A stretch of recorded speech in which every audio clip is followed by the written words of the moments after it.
salue tous dans le précieux nom de notre Seigneur et Sauveur Jésus-Christ et bénis son nom pour sa grâce qui nous réunit autour de sa parole encore une fois.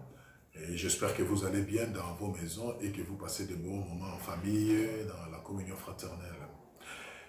Je vous prie d'incliner vos têtes, nous allons prier pour recommander ce moment au Seigneur. Père de gloire, la Bible dit, tu envoyas ta parole et ta parole est guérie.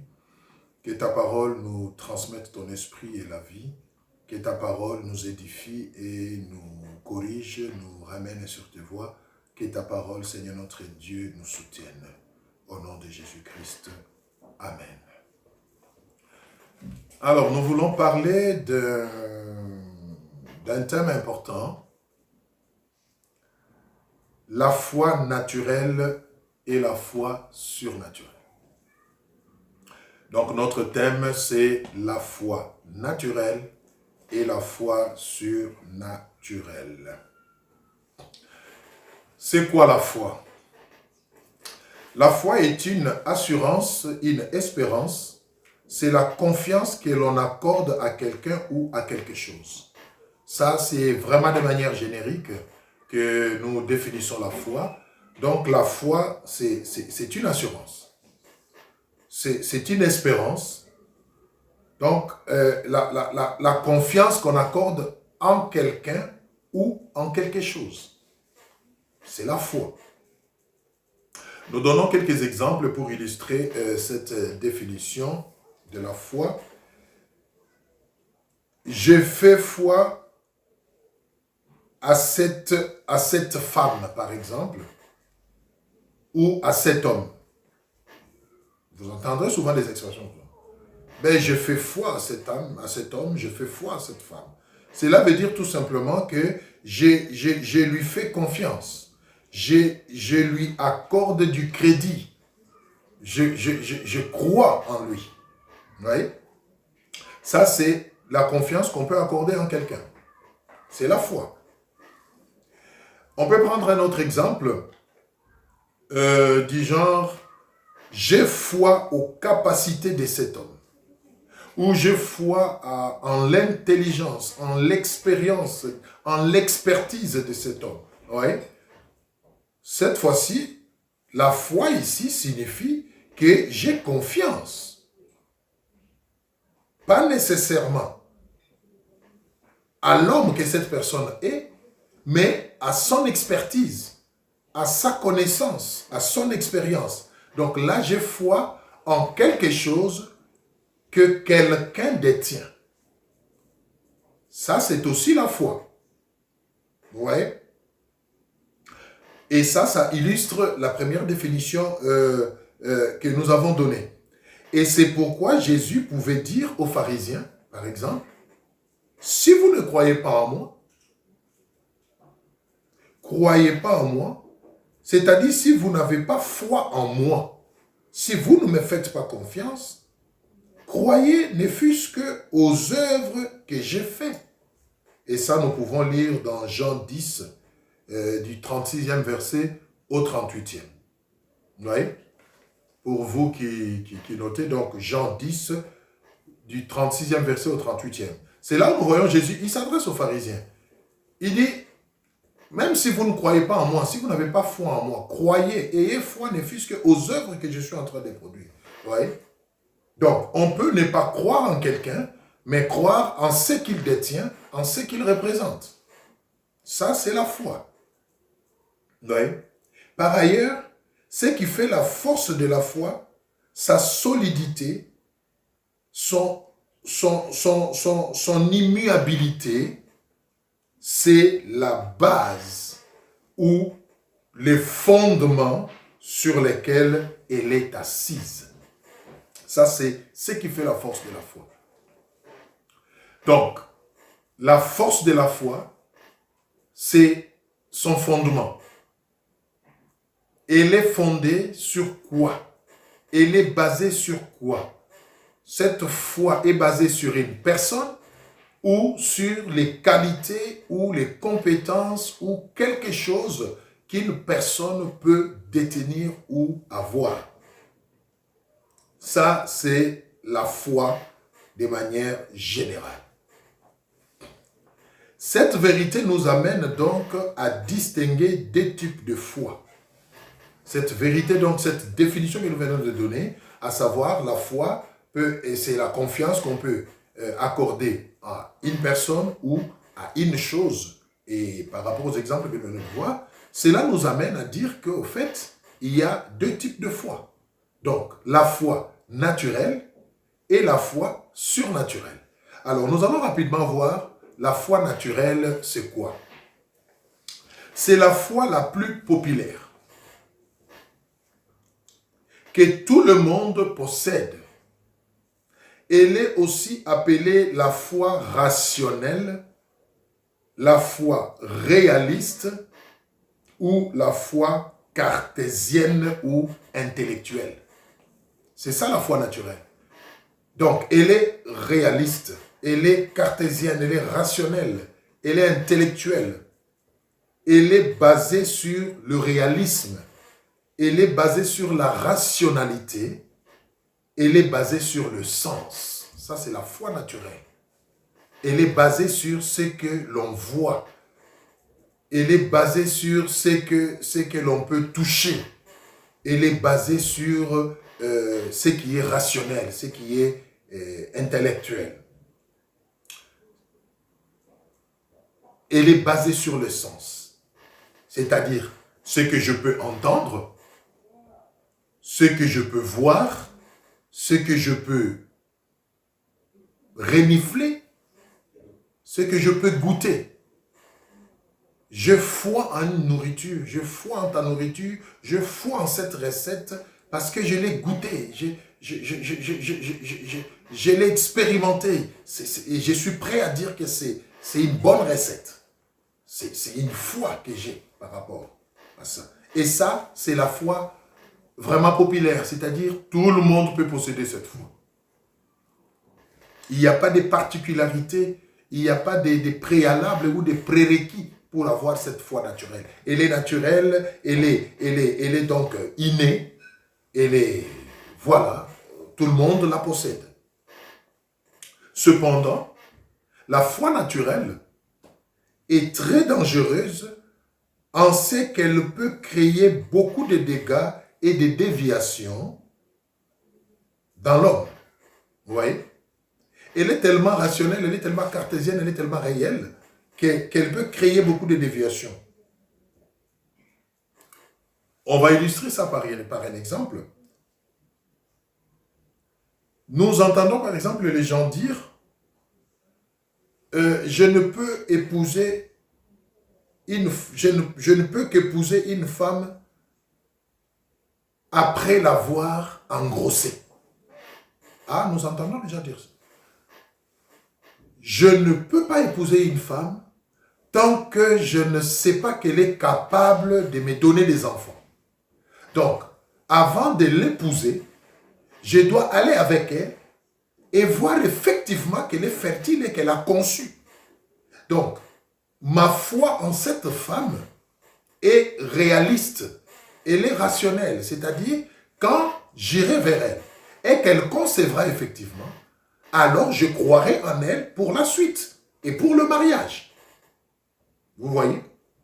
Et là, au moins, je serai rassuré que dans le mariage, elle va me donner une progéniture. Ça, c'est une foi naturelle qui est basée sur le fait, qui est basée sur ce qui est réel. Vous voyez?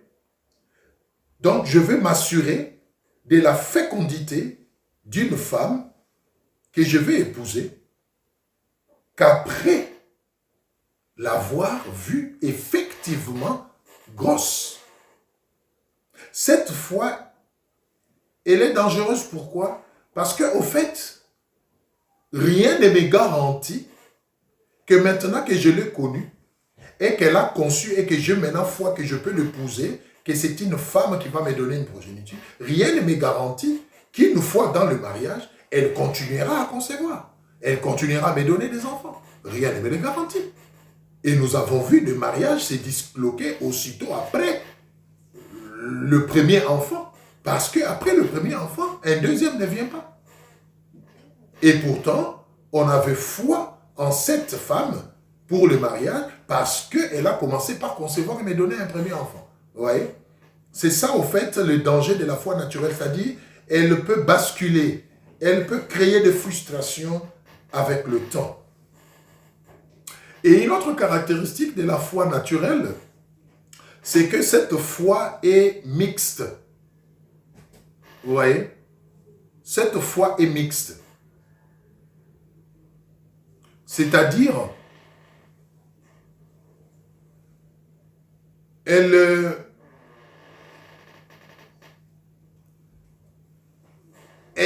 n'a pas de prérequis pour l'avoir. Tout le monde peut l'avoir, tout le monde peut la posséder. Vous voyez? Tout le monde peut posséder cette foi. Elle est mixte, c'est-à-dire et le païen et le chrétien peuvent la posséder. On n'a pas besoin de la nouvelle naissance en Jésus-Christ pour posséder la foi naturelle. Pour l'acquérir, elle est innée et devient même dans certains cas un réflexe et non pas une vie. Ça, c'est le premier type de foi que nous voyons, donc la foi naturelle qui est à la portée de tout le monde, qui est innée, qui n'est pas une vie, mais qui est un réflexe basé sur ce que je vois, ce que j'entends. Oui. Je foi en cet homme parce que ce que j'ai entendu de lui comme témoignage, et je suis sûr que ça peut faire un bon mari, ça peut faire un bon employeur et tout. Donc c'est une foi vraiment qui se justifie par le rationalisme. C'est aussi une foi limitée. Limitée pourquoi?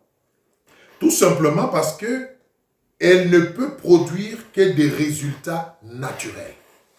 Et c'est là où ce n'est pas intéressant d'avoir la foi naturelle. De même qu'elle est naturelle, elle ne peut produire que des résultats naturels. Donc, on ne peut pas aller au-delà de ce que l'on voit. On ne peut pas aller au-delà de ce que l'on entend. On ne peut pas aller au-delà de ce qui est réel, de ce qui est rationnel, quand on a la foi naturelle. Et ces résultats sont naturels.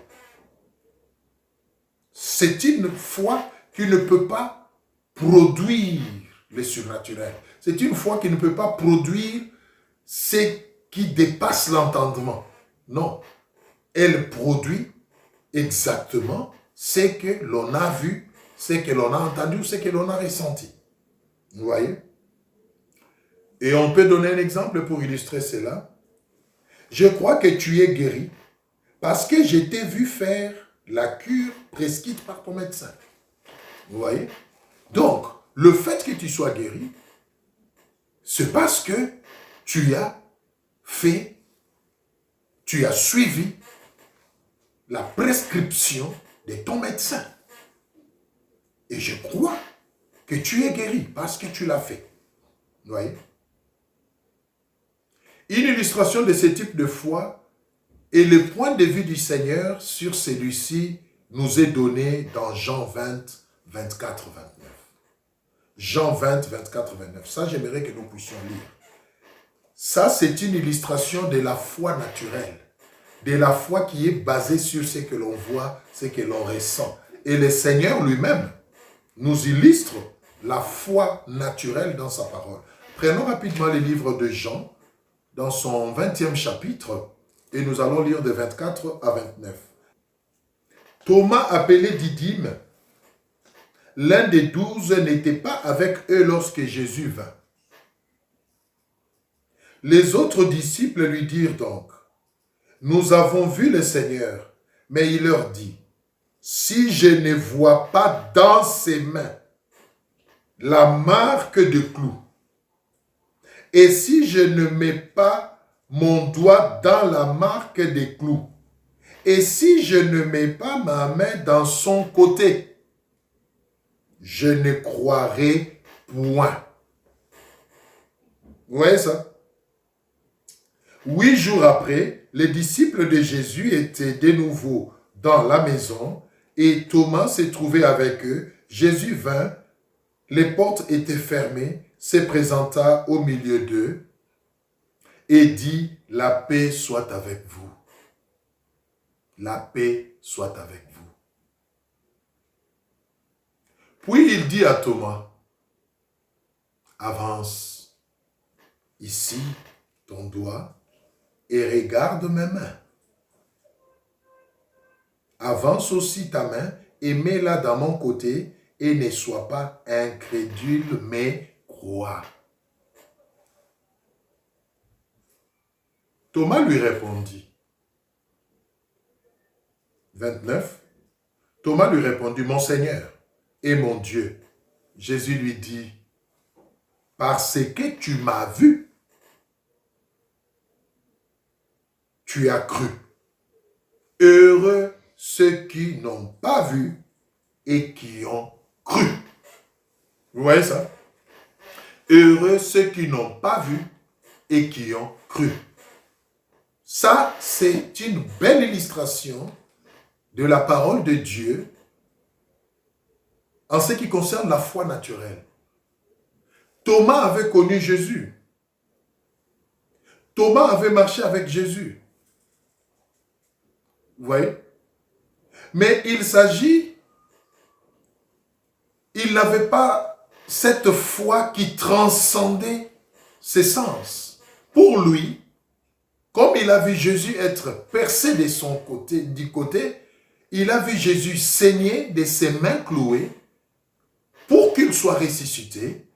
Alors il faut qu'il voie le trace qu'ont laissé toutes ses actions sur son corps. Sans cela, Jésus n'est pas ressuscité. Oui. C'est très important. Ça, c'est vraiment une foi naturelle qui est basée sur des faits, sur des signes, sur des choses palpables. Oui. Il l'a vu être crucifié à Golgotha et mourir. Il l'a vu être déposé dans la tombe. 3 jours après, les autres disciples lui apprennent que le maître est ressuscité. Non.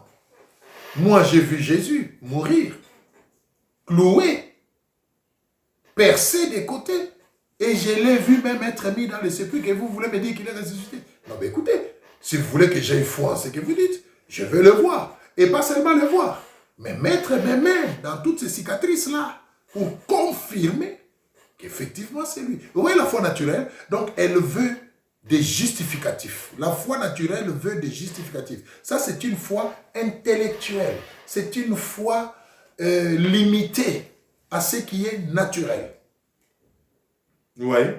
Mais Jésus lui dit, heureux celui qui croit sans avoir vu. Et cette déclaration de Jésus nous introduit dans la deuxième dimension ou dans le deuxième type de foi que nous appelons ici la foi surnaturelle. Vous voyez? Et vous conviendrez avec moi que la foi surnaturelle est juste l'opposé de la foi naturelle. Ouais. Heureux, c'est lui qui croit sans avoir vu. Ça, c'est la foi surnaturelle. Donc, la foi surnaturelle est tout à fait le contraire ou l'opposé de la foi naturelle. Elle n'est pas populaire, car très peu la possèdent en réalité, même si tous prétendent l'avoir. Ah, très important. Très peu la possèdent, même si tous prétendent l'avoir. La foi surnaturelle, c'est justement cette foi qui nous est définie, non pas dans Jean 20 que nous venons de lire ici pour le cas de Thomas, mais dans Hébreux 11, 1. C'est ça la foi surnaturelle. Et c'est cette foi-là à laquelle nous sommes en principe appelés pour marcher avec le Seigneur. Parce que nous ne pouvons pas seulement marcher avec le Seigneur par rapport à ce que nous voyons, par rapport à ce que nous sentons. Non, c'est dangereux. Vous voyez? C'est vraiment risqué. Pourquoi? Tout simplement parce que notre Dieu est d'abord spirituel. Si je dois croire que Jésus m'a sauvé, si je dois croire que Jésus est mort pour moi à la croix et que je suis devenu son enfant, tout simplement quand j'aurais vu Golgotha, j'aurais vu comment on l'a crucifié pour moi, mais ça n'aurait pas de sens. Parce que je n'aurai plus l'occasion de le voir. C'est quelque chose qui s'est passé et c'est fini. Alors, si moi, pour croire en Jésus, il faut que je revienne à Golgotha, que je voie. Donc, je ne serai jamais sauvé. Vous comprenez un peu l'implication? C'est de cette foi-là que Jésus a parlé en guise d'interpellation à Thomas. Ce type de foi est basé non pas sur le réalisme ni la rationalité, vous voyez, mais non pas sur le sens non plus, mais tout simplement sur la parole de Dieu. La foi surnaturelle est basée sur la parole de Dieu, tout simplement. Tout simplement. D'où la nécessité d'être né de nouveau, d'être chrétien pour posséder la foi surnaturelle. Elle n'est pas dangereuse parce qu'elle ne crée aucun dégât, aucune frustration ni déviation, mais plutôt sécurise et procure la paix intérieure. Elle ne trouble pas cette foi, mais par contre fait avancer au rythme de la volonté de Dieu et non pas celle des hommes. La foi surnaturelle n'est pas basée sur ce que l'on voit, sur les sens ou sur les rationalismes ou un calcul mathématique ou un théorème. On dit voilà, 2 fois 2 c'est 4. Ou non, 1 plus 1 égale 2, c'est rationnel, c'est comme ça et je crois. Non. La foi surnaturelle est tout simplement basée sur la parole de Dieu. C'est la confiance qu'on fait en la parole de Dieu. C'est la croyance qu'on a que la parole de Dieu est la vie. La parole de Dieu est esprit. La parole de Dieu est capable de créer. La parole de Dieu est capable de restaurer. La parole de Dieu est capable de guérir, de délivrer. C'est cette foi-là qui est surnaturelle. C'est-à-dire, je ne parle pas sur une base palpable, mais sur une base, passez-moi les termes, immatérielle ou abstraite. Et c'est ce qui fait que cette foi surnaturelle soit une folie pour certaines personnes. Oui, parce que l'homme, comme les existentialistes le disaient, vous connaissez la pensée existentialiste, qu'est-ce qu'ils disaient? Ce que je vois, c'est ce qui existe. Donc, ce que je ne vois pas, n'existe pas. Ça, c'est la foi naturelle. Mais la foi surnaturelle, c'est Hébreux 11.1.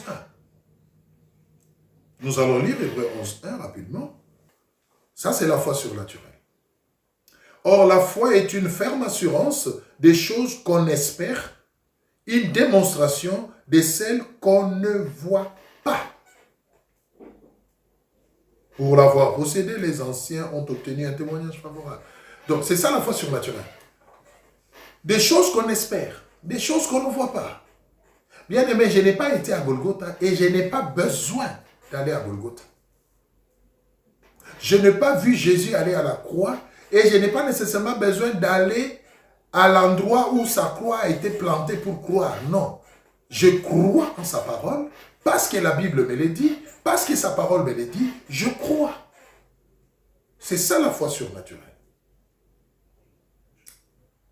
Et contrairement à la foi naturelle qui est innée, qui est à la disposition de tout le monde, qui n'a pas de prérequis pour l'acquérir, la foi surnaturelle a un prérequis, c'est-à-dire il faut être né de nouveau. Il faut être enfant de Dieu pour croire en sa parole.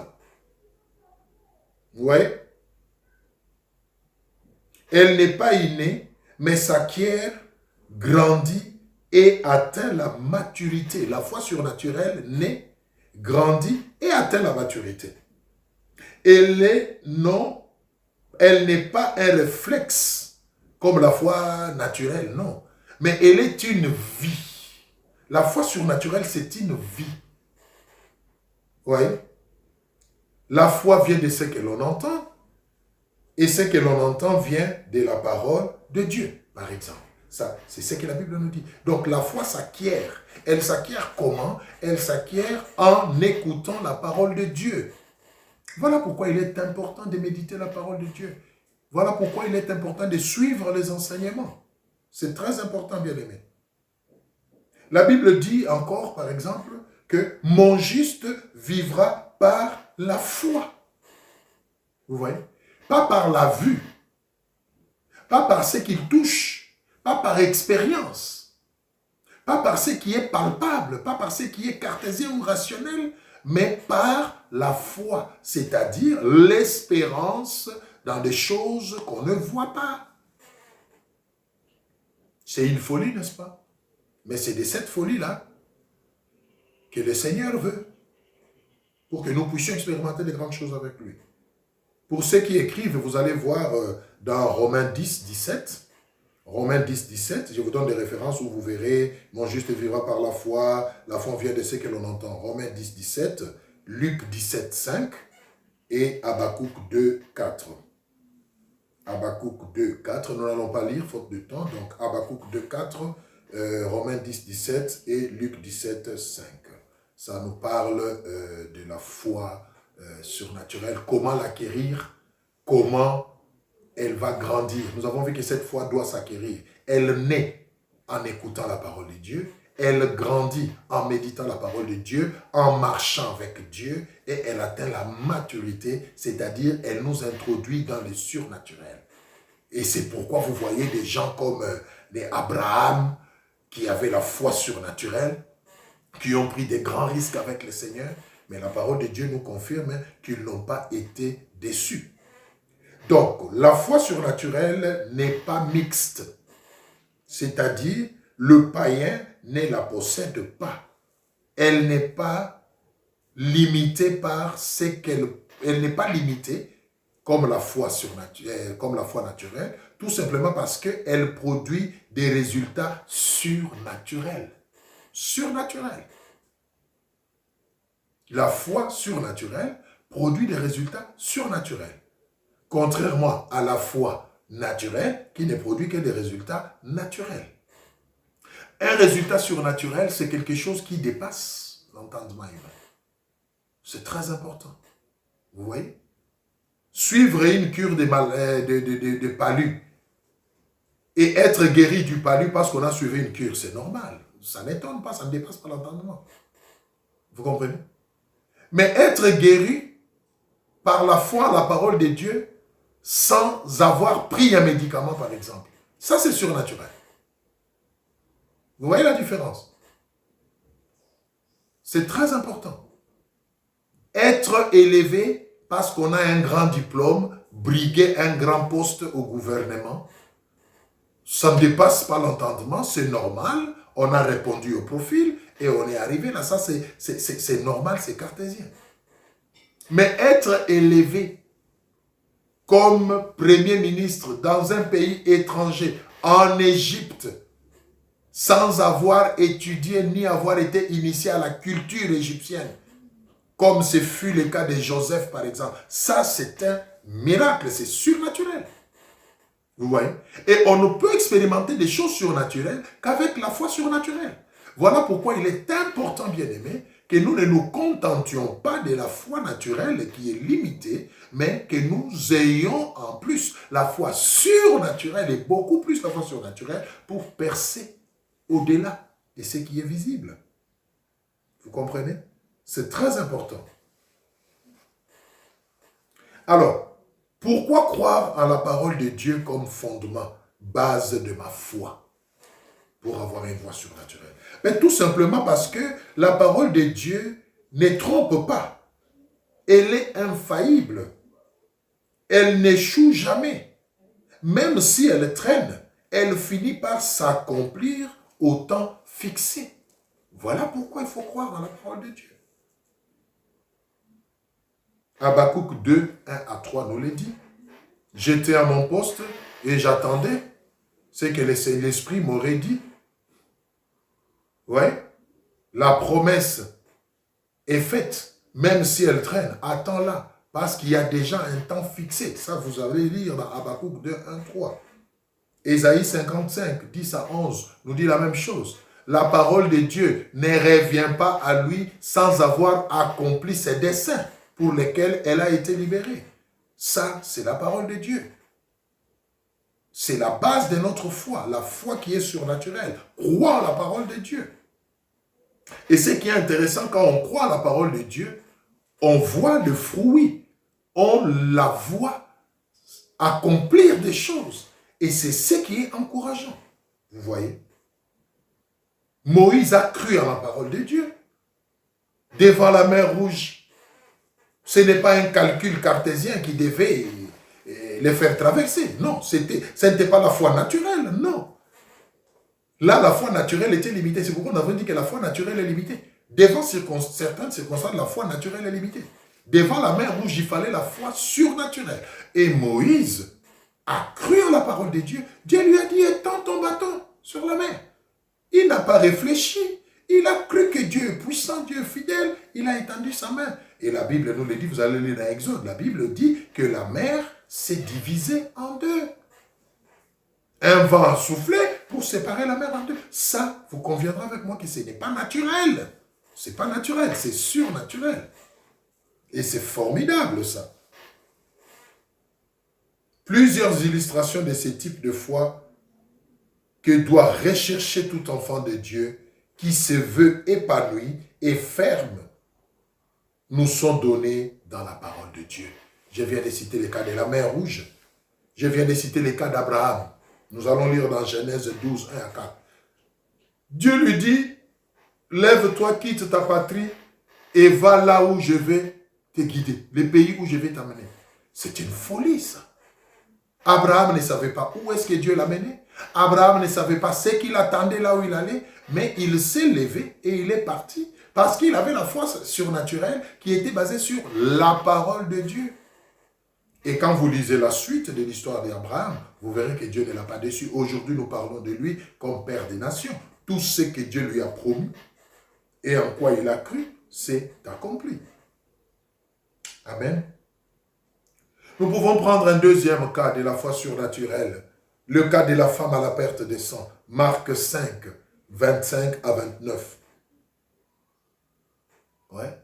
Vous allez lire Marc 5, 25 à 29.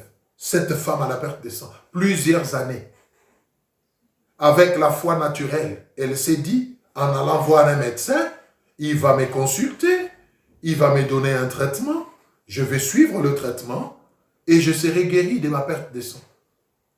Mais elle est allée vers le premier médecin, rien ne s'est passé. Deuxième médecin, rien ne s'est passé. Et la Bible dit qu'elle est passée comme ça entre les mains de plusieurs médecins, mais sa situation ne s'améliorait pas. Vous voyez que la foi naturelle peut être limitée. La foi naturelle peut ne pas marcher. La foi qui est basée sur la confiance, elle a fait confiance au médecin, ce qui n'est pas mal. Je ne dis pas que la foi naturelle est une mauvaise chose, mais je suis en train de dire qu'à la foi naturelle, qui est déjà innée, qui est en nous, et que tout le monde possède, nous, enfants de Dieu, nous devons avoir en plus et surtout la foi surnaturelle. C'est-à-dire même là où la foi naturelle n'a pas produit des résultats, croyons que la foi surnaturelle en Jésus-Christ peut produire des fruits. Et c'est le cas de cette femme. Elle a échoué par rapport à la foi naturelle, aucun médecin n'a pu la guérir, elle est passée au niveau supérieur, la foi surnaturelle. Elle a entendu parler de Jésus. Souvenez-vous, la foi vient de ce que l'on entend. Elle a entendu parler de Jésus. Elle a fait grandir sa foi, elle l'a mûrie en s'élevant pour aller poser des actes. Et la Bible dit, là où la foi naturelle a échoué, c'est-à-dire la confiance à l'expertise médicale n'a pas donné de fruits, la foi ou la confiance en la parole de Dieu a donné le résultat. Et cette femme, la Bible dit, a été guérie instantanément. Je vais m'arrêter par là, bien-aimé. Les cas sont nombreux. On peut prendre les cas de Pierre avec la pêche miraculeuse. Avec la foi naturelle, Pierre et toute son équipe ont échoué toute la nuit. Ils avaient les profils pour la pêche, ils avaient l'expérience, ils avaient confiance en cette expertise par rapport à la pêche. Mais par contre, cependant, ils ont échoué toute la nuit. Mais le lendemain matin, par la foi surnaturelle, la foi en la parole du Seigneur, Jésus leur dit, jetez les filets. Pierre dit, sur ta parole, je vais jeter le filet. Il a jeté le filet et au même endroit où il a échoué toute la nuit, malgré sa foi naturelle, c'est-à-dire son expertise en la matière, bien aimé, il a fait une pêche miraculeuse. La foi surnaturelle est importante. Bien aimé, croyez en la parole de Dieu. Elle est réelle, elle est efficace, elle produit des fruits surnaturels. L'histoire de Pierre et de sa pêche miraculeuse, ça vous pouvez lire dans Luc 5. Vous pouvez lire dans Luc 5, 2 à 6 et 7. Nous allons terminer par là, bien-aimés. Quel type de foi avez-vous? Avez-vous la foi de tout le monde, c'est-à-dire la foi naturelle? Que même les païens ont? La différence entre nous et ceux qui ne sont pas des dieux, c'est que nous, en plus de la foi innée qui est naturelle, nous avons la foi surnaturelle. Et c'est ce qui fait que nous pouvons compter sur le Seigneur, même dans des circonstances compliquées. Là où tout le monde est abattu, nous restons courageux. Là où tout le monde baisse les bras, nous continuons à persévérer parce que nous allons au-delà de ce qui est naturel. Je vais vous exhorter, je termine par là. Passez au deuxième type de foi. Passez à la dimension de l'excellence en ce qui concerne la foi dans votre marche avec le Seigneur. Là où vous avez échoué avec votre foi naturelle, étant homme, vous pouvez réussir avec la foi surnaturelle. L'espérance, Hébreux 11:1, l'espérance des choses auxquelles on espère, ferme assurance des choses auxquelles on espère et démonstration des choses qu'on ne voit pas. Je termine en vous disant, levez-vous, posez des actes. Levez-vous, bien-aimés, posez des actes par la foi. Faites la folie avec le Seigneur, vous ne serez pas déçus. Vous avez tout tenté, vous avez tout essayé, vous avez échoué. Maintenant, entrez dans la foi surnaturelle. Faites confiance à la parole de Dieu. Faites confiance, appliquez la parole de Dieu dans votre situation et voyez ce qu'elle est capable de produire. Nous terminons par là. Que le Seigneur vous aide à pratiquer ces choses et certainement vous aurez un témoignage. Inclinons nos têtes. Dieu de grâce, merci parce que la foi vient de ce que l'on entend. Et là, nous venons d'entendre ta parole, Seigneur. Laisse qu'elle produise la foi dans mon frère et dans ma sœur. Oh Seigneur, je prie pour tous ceux-là qui sont frustrés à cause de leurs échecs. Tous ceux-là qui sont, Père éternel, découragés à cause des circonstances de la vie. Seigneur, que ta parole de ce soir, oh Père éternel, de ces jours, communique la foi à chacun et leur donne le courage de s'élever et de continuer la marche parce que tu n'as pas changé. Au nom de Jésus-Christ, je te le demande de les visiter, Père de gloire. Amen. Voilà, nous terminons par là et vraiment que le Seigneur vous bénisse. Et si Jésus ne revient pas dans l'entretemps, et s'il nous prête vie, nous allons nous retrouver lors d'une prochaine occasion. Que le Seigneur